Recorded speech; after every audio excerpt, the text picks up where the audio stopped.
1, testing, 2, testing, 1, testing. Looking ahead, visionary-wise, it kind of messes up the scheme of things the way folks think a musician should be.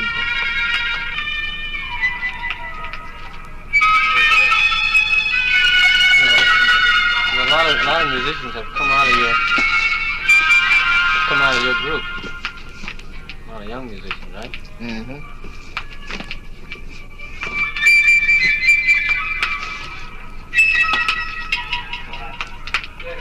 Is that recorded? As a musician and as a poet, both, how do you look at the creation of poetry and music? Similarities and differences? Well, there really isn't any difference, just a different degree of things. The same thing.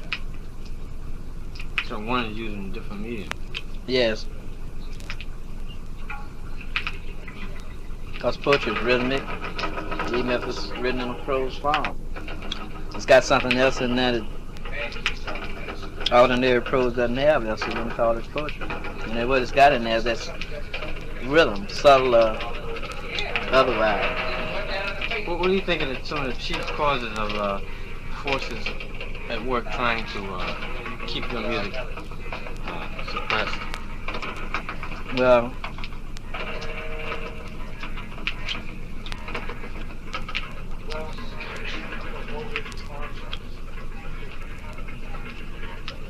the setup of the planet, one thing. Somebody set something up a long time ago that's working really to hold everybody back, not only me. But what I'm dealing with is actually change things around the other way where it'll be beneficial to everybody instead of so destructive to everybody. Because it all ends up that way. It's set up for destruction. Soon or late, eventually everybody gets destroyed. So the whole thing, the whole goal of humanity is to be destroyed. Why would you say that? That's where they end up, in the cemetery. I was noticing some of the equations that you talk about, equating the life forces with also the death forces, like a wish.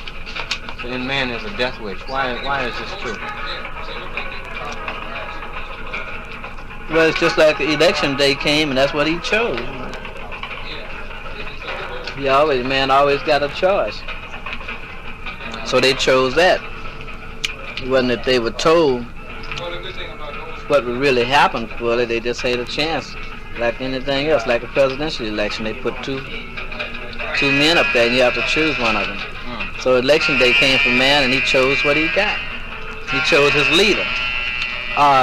The symbol of a leader, an image of a leader. Because when you're dealing with power forces, you can't really choose a leader. You have to choose images and symbols. Because it's too vast. Is that the reason why you are in the sign of the Sun Ra? Well,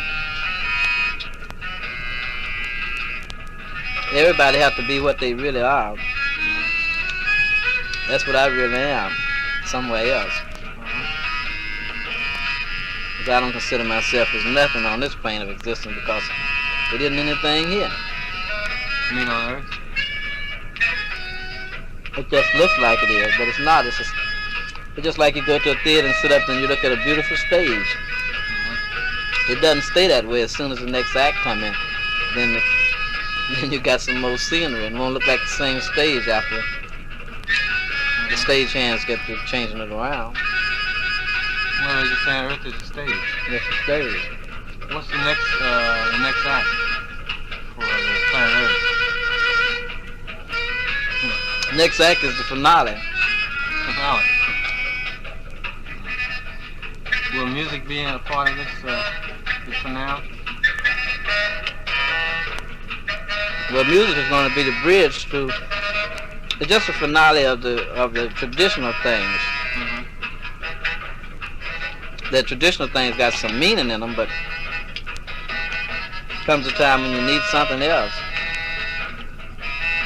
You might say you go out and buy some food and cook it. And you have to have some pepper and salt too. You have to have some seasoning.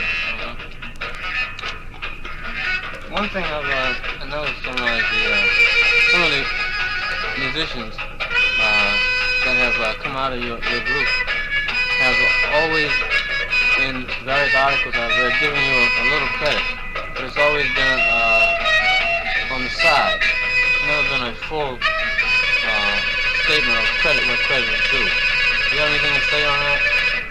I know a lot of musicians, Archie Shep, of course he didn't work with you directly, did he? No. But there was Pharaoh Sanders and several other musicians. Nine Brown has given you a lot of credit.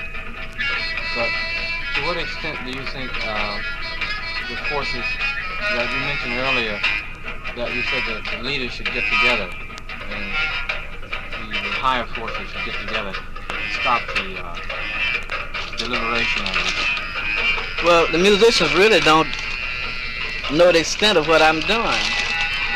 If they did, they'd know they'd have to give credit. But they don't know that yet. You mean black musicians? None of them really. The white musicians are just beginning to stir in their sleep.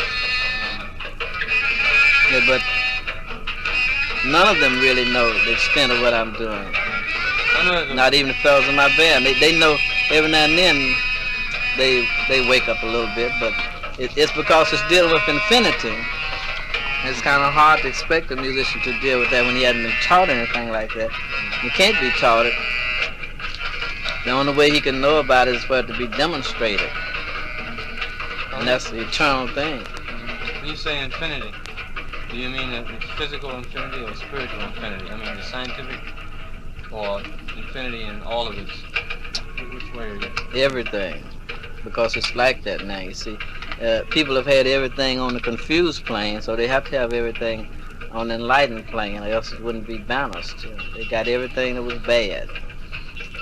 So they have to get everything that's better for them because it's a setup. It's another setup. It's according to which way they move, which dimension they move. Which they don't have any choice now because the bad things are the things that they've been on are leading straight to hydrogen bombs and destruction of themselves. So they don't have too much choice once they turn around and see that that's really it, and they look and see an exit. They all gonna run toward the exit because they have to. It's not because they want to. What do you think is the problem with the black man? Well, the problem is that one thing. The problem is he doesn't see me yet.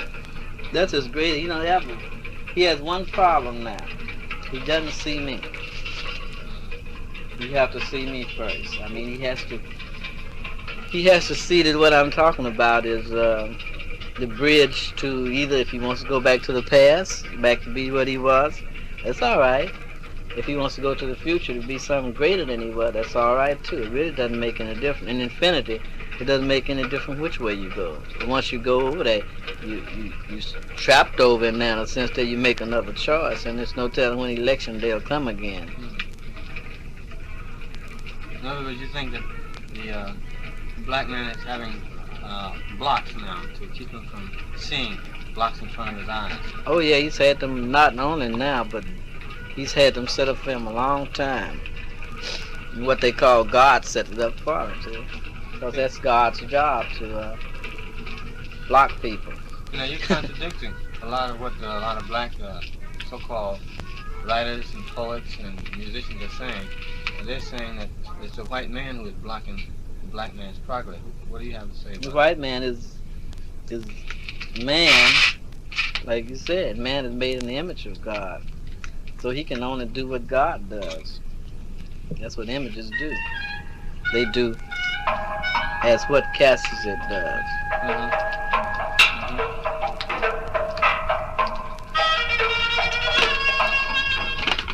Just reading like the black man can only do what his God does. He's a man because man is made in the image. He has to do what his God does. And they are doing it. And you find them all over the world. They got their different gods and different names and whatever that name means or whatever attribute, that's what they get. That's what I told a fellow yesterday that he worshiping a God. I said, well, you'll only get what that God has to offer. He can only give you that on that name. He said, well, it's the same God. I said, yeah, but it might be the same God, but it's different names. Like you'd say the city hall or the courthouse might be the same building. Or within the city hall, you got the government in there, but you go to one room, you get one thing. You go to another, and you get another one. See? They give you what they have to offer. If you go to the window, to the door that leads over to jail, and you want what they have to offer, and you say, give me what you have to offer. Show me what you can give me. And they say, all I have to give you is a cell. They don't have nothing else but that. They can't do anything else. If you go to the judge, he can free a person or do whatever you want to do. He got authority there. But then he doesn't go and lock you up in the jail. Everybody got different things to do, and these different gods, according to their so-called good book, it says God of gods and Lord of lords. Yet they said there's one God. But how can you be God of gods and Lord of lords if it's just one God and one Lord? A God have to have some gods to be over, and a Lord have to have some lords to be over. Else the equation doesn't balance.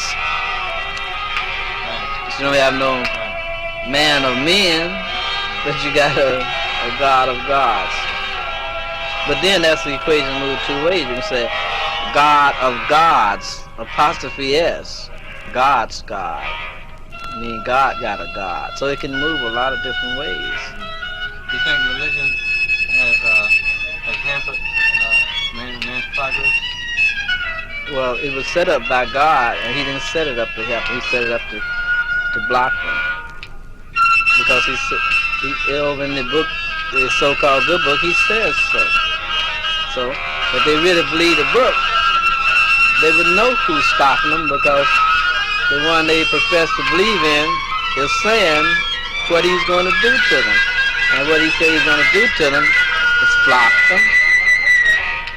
Even when they're talking about Christ, he's called a stumbling block, for him to stumble over. So he's sinning. So it's all over in there. The thing about it, they really don't believe the book. But it's happening every day. They're getting blocked and blocked and blocked. But they still think they can make it. But really, it's not a matter of being religious. It's a matter of actually looking at the book and say, well, you know, I know who's blocking me. God. So what does man have to do? He have to set up his camp to fight against God. And that's what it's... Because man in the federal state is considered as the devil, and it's always been prophesied that the devil is going to fight against God. So it's really, God has been fighting a long time against the devil, which is man, but the devil has never fought back against God. He have to get himself together. The only way he can fight back against God is to fight against the God in himself. Get that straight, channel that, then he can do something. But he hasn't thought about it like that. One of your equations about the Negro, about the meaning of Negro, a very famous equation. Could you explain that again? Well, Negro. The word Negro means crow. Right. Because if you said grow, you have to take almost a slight breath, say grow, to get that G in there. But if you say Negro, you can say that easily. So when people say Negro, they really say Negro. And then that's symbolized by the fact of a crow represents a black man. That's one equation. You got several in there. Yeah. And it's over, and this raven got something to do, like it got in post talking about this raven. Quote, the raven never more. Well, raven backwards is never too. So it's over in there. You're talking something over there about the raven and the never.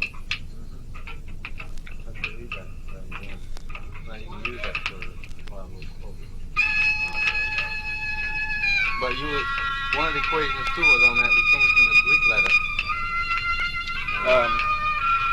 Necro in Greek means city of the dead or something like that. Necro means dead body. Uh-huh. And necropolis means city of the dead. Right. Would you say the Negro in America is a dead soul? Or? Yeah, he's in one body. He's a unit. And he's dead. Because he's over in darkness. Why is it that the present attempts by some of the black artists to recapture their heritage, why is it that these things are getting cut short and blocked? Specifically, the Black Arts Theater was blocked a few years ago. Well, it was just that when you said black arts, you're over into something else because it means two things. And the instant you say that, you bring forward a lot of spirits that will examine very carefully as to whether you're one of their brothers. You said black arts, and that's over there with what they call demons and all that, and that means your brothers are demons, and you better be straight, because the first thing they attack will be you. If you come over in there, the attack say, well, see, if you're strong, and first you have to be strong enough to channel them and control them. If you're not strong enough, then of course they'll tear it up. If you're strong enough, then you can be master. I remember once you said that you had spoken to Malcolm before he was killed, before he was assassinated, and tried to explain some things to him. Yeah, well, I took some books over that were somebody he had never read on some different things. And he said he had, well, he didn't do too much, but he didn't have as much time to read as he had formerly, and he didn't do too much reading. So I said, well, just read a few pages, but he didn't have time to look at it. But I took it over there because one of his friends had told me that it was imperative that he extend himself to learn this particular branch of knowledge. But he didn't read it. Do you call the way, the spirituality which you touching, is this an intuitive spirituality? In a sense it is, because I'm tuned to a being that this planet doesn't know anything about. So it's intuitive for me to not turn him loose as if I could, because I couldn't do it if I wanted to. Because of the fact that at one time that this particular being didn't care about this planet. At least he just cut it on off and pretended like he doesn't even exist. Since a lot of people said that God is dead or he doesn't exist, so it didn't make him any difference. So a lot of times, like some country would come up and say that, and he'd make them very prosperous. Because of the fact that they were telling the truth as far as this planet is concerned. Because any planet that's really in contact with this particular being, it won't be sick. People don't have any business sick. They don't have any business dying. They don't have any business being worried, because it wasn't set up like that. It was set up another way. But something happened, and a distortion came over in the logic. And the people had to, they fell over into that trap that they set up themselves, some kind of distortion. Distortion in the music, and distortion in other things that boomerangs back on the people. I've noticed in my travels that people, when I play your albums to people, that they have a feeling of inspiration and a feeling of joy. And this was played for them without any pre-announcement of any kind. Would you have anything to say about your music and its effect and its meaning and purpose to the human soul? Well, actually, I'm painting pictures of things I know about and things I've felt that the world hasn't had a chance to feel it, so I'm painting pictures of another plane of existence, you might say. Something that's so far away that it seems to be non-existent. I'm painting pictures of that, but it's a world of happiness, which is people have been looking for that or said they want it, but they haven't been able to achieve it with all their minds and their intellects. There were some goodwill men who were very intelligent, but they weren't able to do anything. And the planet is getting in a worse condition every day. So, with these particular equations I'm talking about, they should be tried. See what would happen. Try everything else. They tried all kind of things, and chemically speaking and otherwise. So now it's time to really have the grand experiment. They might think it's an experiment, but they have to be fully warned it's not an experiment. It'll work, and it'll change the planet, but it'll never be the same. Everything that they have will be automatically, you might say, lost, because to deal with another plane of existence and values change, and people said, like, if they getting sick, dying now, and they won't do that, then of course that's a whole new mindset. They would have to get a new mindset. What you're saying is that, particularly, you come out of the Negro heritage. Do you feel that your music would touch Negroes first before white people, or do you think they're in more need of it than white people, or what do you think of that?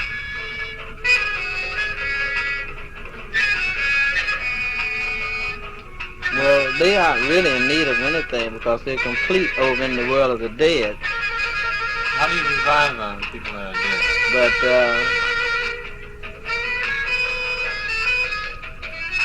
it's just some things that some people may not be in need of rain, and it rains when it's the force of nature. So that's what's going to happen, because you can't wait till they feel they need something. When a force of nature is supposed to do something, it does it. And you might say, I'm a force of nature. It represents the forces, all the forces of nature, which that hasn't, people don't know anything about that. Some people might. I saw in one book where it said that when man reaches a certain stage where they can't move forward, a force of nature incarnates among them and achieve what they can't do. It's over in a Yoruba book, I think. I'm sure I saw it over in, it's an African doctrine, or African statement, that happens, but it always happen like that. It could be the wind, or the sun, or the rain, or anything. Whichever force of nature is needed. It incarnates or have a representative as an incarnation of it, and then it achieves. Which I haven't seen that in any other book, except this African. Yeah. Why is it that the Africans now are in a state of turmoil? Is this a transitory stage, or do you think this will change? It's because people still reap what they sow, and the Africans had a hand in putting the so-called American Negroes in slavery, which among these so-called American Negroes, there was some people that's very valuable to this being I'm talking about. And they are all down in there, mixed up in there, and the world never going to have any peace until they gotten out away from among Negroes or white people, wheresoever they are, because they don't belong over in there. As a representative, are you allowed to give the name of the being?